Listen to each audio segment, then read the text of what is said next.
So I've been searching the news like I do almost every day and just coming across random articles, and one thing that sort of piqued my interest was what's called a Nintendo Switch Joy-Con drift. And I'm an old school Nintendo guy, old school Mario, Zelda, so this sort of piqued my interest. And if you're not aware of what this is or what Switch is, Nintendo Switch is Nintendo's latest console, and it's sort of a hybrid console. It could be played in portable mode. You could dock it on a dock and play it on your TV. And when it's in portable mode, basically the console's a screen and has two controllers on each side of it. You can carry it around with you. And the controllers are called Joy-Cons, and what has apparently been happening is this phenomenon called Joy-Con drift. And basically, it's the analog control, I think primarily on the left, a Joy-Con. It seems to be causing movement or input into the system when the player isn't actually doing anything. So, for instance, if you're playing a Mario game and you're running around with Mario and you happen to stop, the drift would be Mario starting to move around without you doing anything. And it seems to be a persistent issue that has been around since the console was released back in 2017. And it got me thinking, Nintendo, by selling these Switch consoles that clearly have an issue, it seems to be a pretty widespread reported issue, is Nintendo engaging in unfair or deceptive practices in conjunction with a consumer transaction.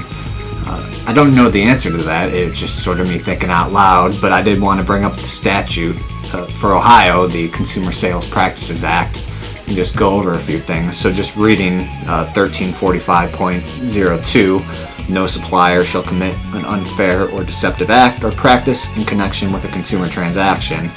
On its face, Nintendo knowingly selling a new console with controllers that aren't operating correctly, it certainly seems unfair to the consumer.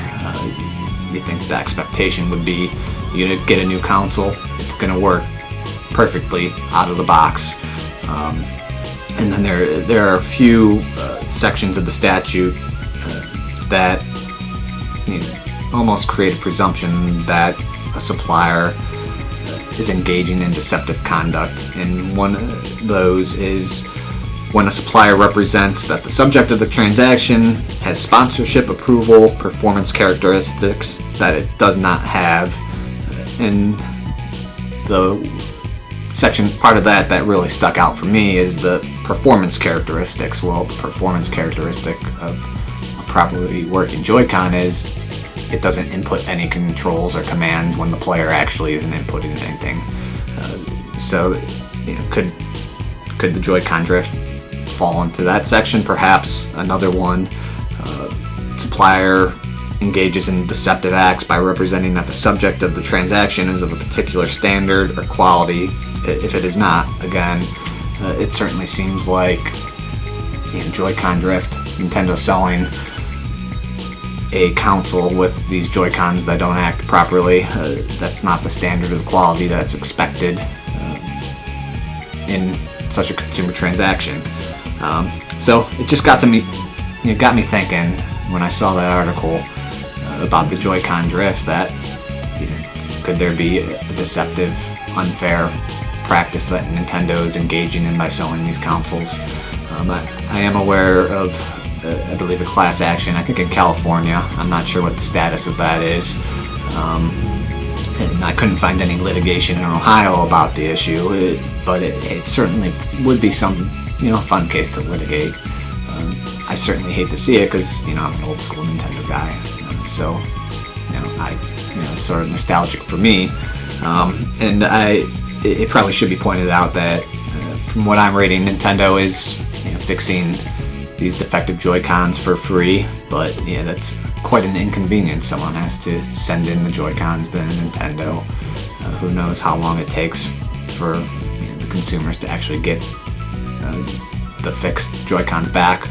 And just doing an internet search, to replace the Joy-Cons, a new set is around $80, so it's a chunk of change. And it's certainly something to think about. Is there a consumer law violation. Is there a way to pursue Nintendo? That's just an example. Again, I don't know the answer. I don't know how a court or a jury would rule on it, but it gets you thinking, and that's about all I got.